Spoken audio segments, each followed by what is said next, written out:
Frank Beck Chevrolet Studio Annex. This is Timeout Overtime on the Timeout Overtime YouTube channel. I'm your host, Rick Arsenal, and I've got a lot to say today and not a whole lot of time to do it in. So let's dive right into this, shall we? Timeout Overtime is sponsored in part by Frank Beck Chevrolet on M99 between Hillsdale and Jonesville. If it's time for a new to you vehicle, let the sales professionals of Frank Beck help you choose the right vehicle. New or pre owned, Beck's has the top selection in the tri state area with over 200 vehicles in stock. Stop by and see for yourself. And when you're ready, ask for Russ McMurdy, Chris Hodis, Danny Smith, Adam Schaefer, Blake Bryant, Cameron Mincio, or the newest sales professional, Bob Flynn. Yep, that Bob Flynn. And when it comes time to service that new to you vehicle, the service pros at Beck's can fix it. Any make, any model, Ford or domestic, Beck's can fix it. And if you have a bit of a crunch for fender bender, Beck's Body Shop can put it back together just as good as new. So for all your automotive needs, look no further than Frank Beck Chevrolet on M99 between Hillsdale and Jonesville. That's at 517-849-2886 or on the web at frankbeckchevy.com. Come and experience the Frank Beck difference. Chevrolet.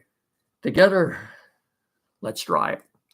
Okay, let's get into this. We'll start with getting you up to date on what's going on in the NBA and NHL playoffs.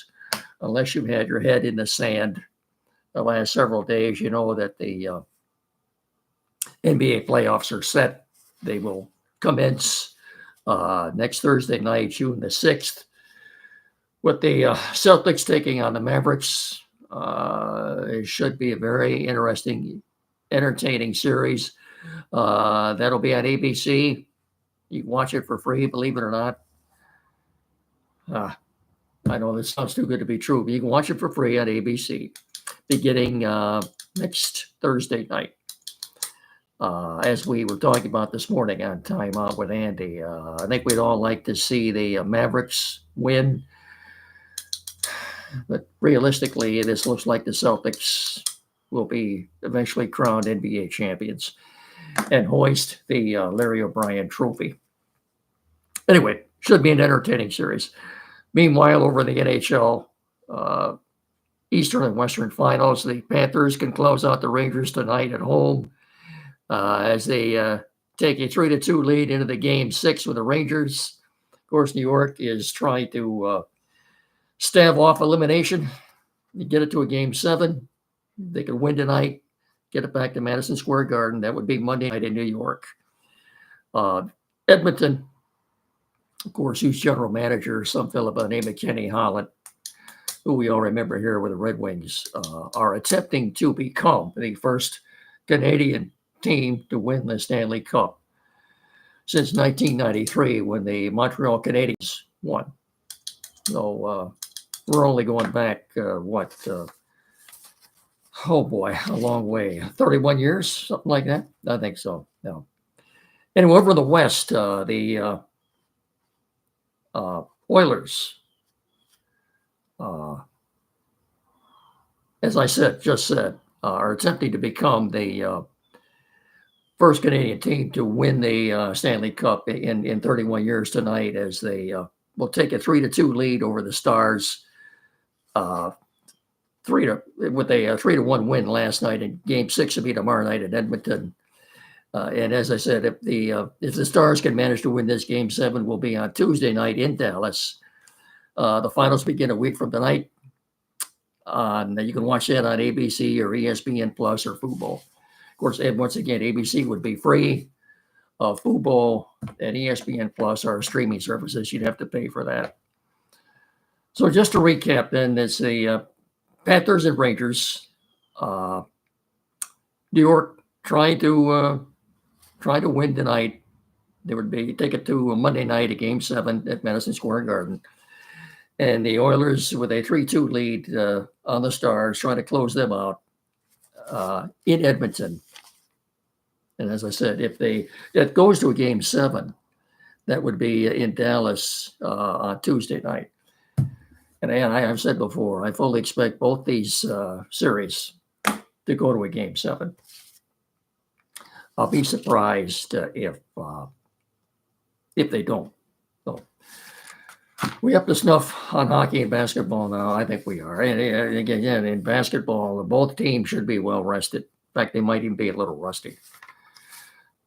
Anyway, get the Tigers out of the way. They lost last night, 7-3 in Boston. It's a 4:00 game today.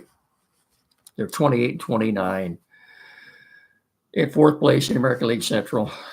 Now 4 games behind the Minnesota Twins in that final wild card playoff spot.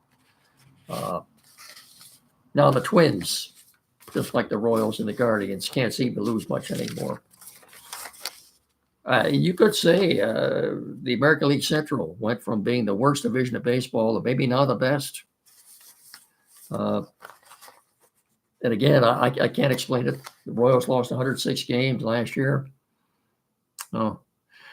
As I said this morning, too, on the air, I get people coming up to me every day complaining that they can't watch the Tigers. Well, if nothing else, you've got my sympathy. But this dispute between Diamond Sports and Comcast Xfinity, I think it's going to last a long time. I think it will go well into hockey season and basketball season. So not only can you not watch the Tigers, you won't be able to see the Red Wings or the Pistons either unless you stream the Valley app for an additional $20 a month. Something I was not aware of either. If you have DirecTV right now, you're not getting ABC, which would be channel 53 out of Lansing. I know for a while, Dish Network, that was rather lengthy time that they went without having access to ABC. And that was finally settled. And apparently shortly after that, now it's DirecTV, where you cannot access ABC. You know what it's going to come to one of these days is whether the networks, Fox, and ABC, and CBS and NBC will no longer exist. If you want to watch anything on TV, you're going to have to stream it. Anyway, too, I meant to mention about the Tigers. It's good to see Cole Keith heating up, and their best hitter, Kerry Carpenter, went down last week with lumbar spine inflammation. Apparently, that's very painful. There's no surgery required, but just rest and rehab, I guess, from what I'm seeing. But he could be weeks, months, who knows? We don't know right now. In the meantime, Akil Baddoo is up. Also, the question of the day yesterday on the flagship station, 97.1 The Ticket, was what do you do with Spencer Torkelson? And the consensus was pretty much, you're going to have to go back down to Toledo. The poor guy, I feel sorry for him. The poor guy can't have an ounce of pride left in him. His confidence has to be totally destroyed by now. Maybe he can get it back at Toledo. Would that be a blow to his ego? Well, I would say if his confidence or ego hasn't been destroyed by now, this shouldn't have an effect on him. Other than that, I don't know. I don't have a solution. He just what does he go? 8 of the last 9 games now without a hit. 8 of the last 9 games without a hit. That's a shame. I feel for you, Torque, but I don't know. I don't know if there's a solution to that or not, other than sending him down. Maybe he can get it back. Anyway. Are we done with the Tigers? I think we are.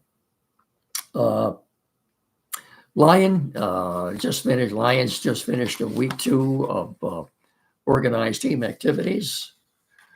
Apparently, from what I'm hearing, everything that I'm reading, Terrion Arnold, the number 1 draft pick, has had a very good first couple of weeks. And, oh, by the way, if you haven't heard, they have signed their second round pick, Ennis Rakestraw Jr., the defensive back out of Missouri, is in the fold. So the only one left unsigned, that is Terrion Arnold. And I'm sure they will get that done in the not too distant future. Brian Branch, update on him. He's not on the scooter anymore. He's still got the walking boot on, but he was seen at OTAs this week without the scooter. So he has ditched the scooter. Well, good for him. Okay. Also, Inside the Den, a Detroit Lion production. Episode 1 is out, 2024 edition. And as I said on the last podcast, it's a must for every Lion fan. It's rather lengthy. It's an hour and 45 minutes. But it covers the entire 2023 season, from the opening night in Kansas City to the final game in San Francisco. Interviews interspersed with the sound bites, and an interview with Mike Tirico. Highlights, of course, called by Dan Miller. It's very good. Very well produced, as all these episodes of Inside the Den are. I think episode 2, which will cover the draft and the war room, I think that comes out toward the end of next month, right around the time that training camp opens up. So inside the OTAs, observations, Michael Badgley, Dave Phipp, the special teams coach, has been working with him to try to increase his range. Apparently it's worked. He has been kicking field goals between 50 and 60 yards. The problem is still inconsistency. Give an example. What they do in OTAs is they simulate certain game situations to put the ball down at your own 30-yard line, put a minute and a half on the clock, with maybe one timeout left. You got to try to get down there and score. Well, the Lions did that the other day, and a couple of passes to J-Mo, one to St. Brown. They got themselves in a position where a field goal would have won the game. 52-yarder, and Badgley came out and missed it. The kid from Michigan, what's his last name? Edwards? He came out and made the kick. I don't know. I'm just not comfortable with Michael Badgley. I don't care if he's increased his range or not. I just don't think he's consistent enough. And if you're trying to get to the Super Bowl, you can't mess around with kickers like this. What's more deflating, a closer blowing a save or a kicker missing a field goal at the end of the game that would have won the game? They're both very deflating, demoralizing. I don't know which would be worse. Anyway, before we get into the Pro Football Focus top 32 edge rushers, CBS Chris Trapasso of CBS Sports posted a very nice article yesterday on Lions first-round pick Terrion Arnold, in which he had obviously a lot of good things to say about him. It's a rather lengthy article. I'll try to paraphrase what he said. I've got a few notes written down here about it. What he has to say about Arnold: he has yet to step foot on the turf of an NFL game, and the league analysts are already dropping his name in the hat to win the Defensive Rookie of the Year award. As I said, Chris Trapasso ranked the new Detroit Lion as the leading candidate for that award, citing his clean performance on film, and despite the fact that he had a so-so combine, he still got him ranked, making him the favorite to win that Defensive Rookie of the Year award. He goes on to write, a decade ago, he may have been too small for the outside quarterback spot. But today, with the way receivers, even the perimeter ones around the league are getting smaller and lighter, it's just how well Arnold is needed and fits with the Detroit defense. That particularly seals the deal for Trapasso. In the 2023 regular season, the Lions finished fourth in defensive pressure rate, 41.6%. And they added, of course, nose-kicking tackle DJ Reader to the front, along with Marcus Davenport. The Lions are going to, despite they're going to be disrupted often. They get to the quarterback, and that's great news for Terrion Arnold. Of course, and he's reunited with his former teammate Brian Branch, and en route to winning the Defensive Player of the Year award, they make him the top candidate. Chris Trapasso, by the way, is not the only one that feels this way about Terrion Arnold. Last month, ESPN NFL draft expert Matt Miller also named Terrion Arnold as his top pick to win the Defensive Rookie of the Year award, largely for the same reasons that Chris Trapasso has stated. As I said, it was a rather lengthy article. I just wrote down a few notes trying to paraphrase what he had to say. Okay, before I get into this Pro Football Focus list of 32 top edge rushers in the league right now, I'd like to just, as I always do, put in a good word for a good man who knows a lot about tech services. And of course, that would be Tim Lindley at Quality PC in downtown Hillsdale. 37 Waldron Street, a couple hundred feet west of Howell. Anything at all in regard to tech services. Computers, new or used. If maybe the computer you have now needs a little tweaking done, get in there and see Tim. Fix it up in his shop for you. Be good as new. Maybe you just bought a large flat screen smart TV. You got to have that mounted and programmed. Tim will take care of that for you, whatever it is. Internet service. Maybe you're changing internet providers and you need that set up for you. He's your guy. He'll take care of that. Anything.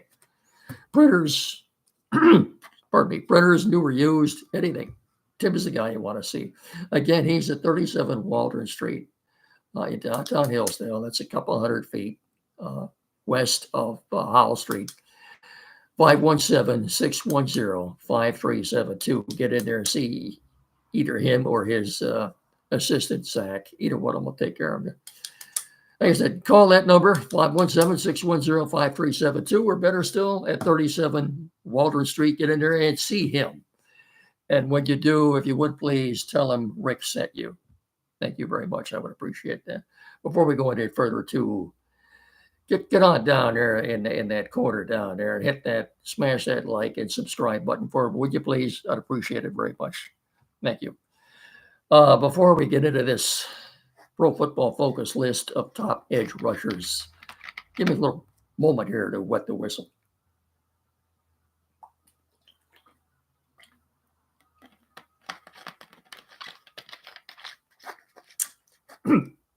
All right, let's do this. Top 32 edge rushers in the NFL right now, as per Pro Football Focus. Surprise, surprise.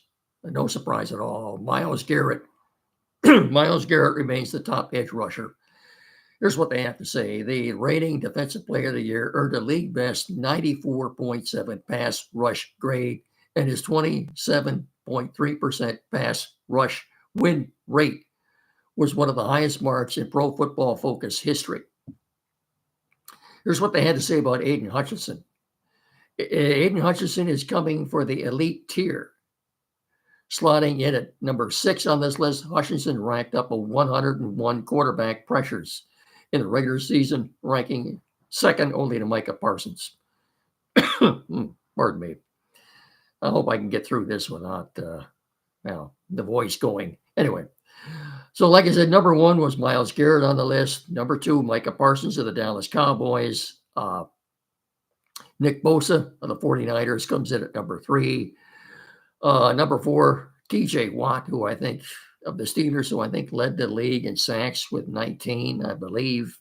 I think he did. Max Crosby, no surprise, of the Raiders, comes in at number 5. And then, as I said, number 6, Aiden Hutchinson of the Lions. Here's what they had. Here's what to write about Hutch. Hutchinson ascended to an elite level in his second season, earning a 91.4 pass rush grade. As I said, his 101 quarterback pressures in the Raider season ranked second only to Micah Parsons. His pass rush win rate also leaped from 12.2% in 2022 to 21.3% in 2023. In other words, he's only going to get better. The top 10, we'll go to the top 15 here. Khalil Mack of the Chargers, they got him ranked number 7. Number 8, Josh Allen of the Jaguars. Number 9, Trey Hendrickson of the Cincinnati Bengals. Number 10, pardon me, Jalen Phillips of the Miami Dolphins.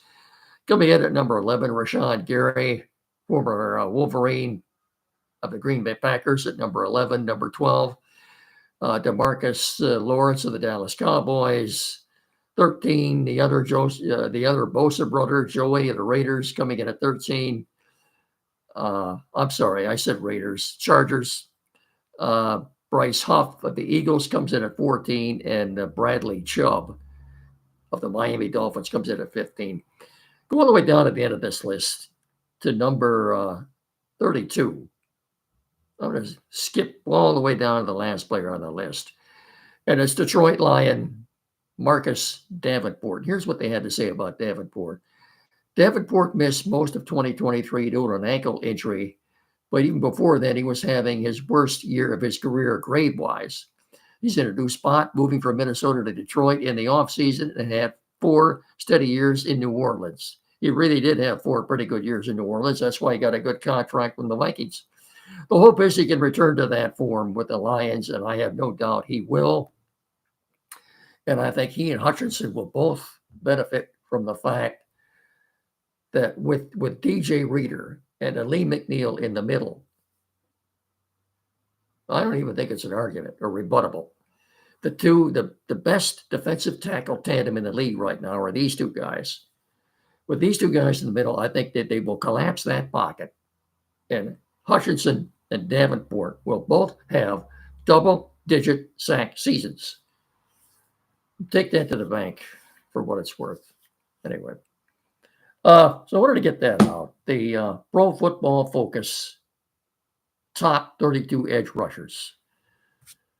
And as I've said before, Pro Football Focus to me is the Bible of the NFL, and I rely a lot on what the writers there, the men and women, have to say about the game. They're very knowledgeable.